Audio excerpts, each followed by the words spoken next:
અરવલ્લી જિલ્લામાં ગઈકાલે મોડી રાતથી વરસાદી માહોલ જામ્યો છે ત્યારે ખેડૂતોને ખૂબ જ મોટા પાયે નુકસાન થઈ રહ્યું છે।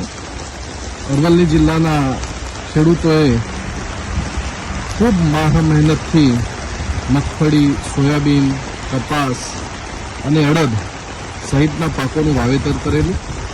પાક ગણવાની પરિસ્થિતિ આવી એ સમયે જ જ્યારે કુદરત ખેડૂતો પર રૂઠી હોય અને આજે વરસાદી માહોલ જામ્યો છે, જેના કારણે ખૂબ મોટું નુકસાન ખેડૂતોને થઈ રહ્યું છે।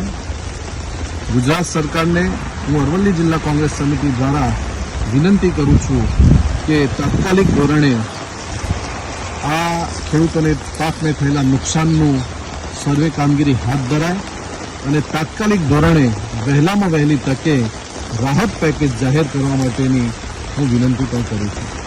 અગાઉના વર્ષોમાં પણ જ્યારે આવું નુકસાન થયું હોય ત્યારે માત્ર સર્વેની કામગીરી હાથ ધરાતી હોય છે, પરંતુ માત્ર સર્વે કામગીરી ન રહેતા ખેડૂતોને પૂરેપૂરું સર્વે કરી અને સરકાર રાહત પેકેજ તાત્કાલિક ધોરણે ચૂકવે એ માટેની મારી સરકારશ્રીને નમ્ર વિનંતી છે।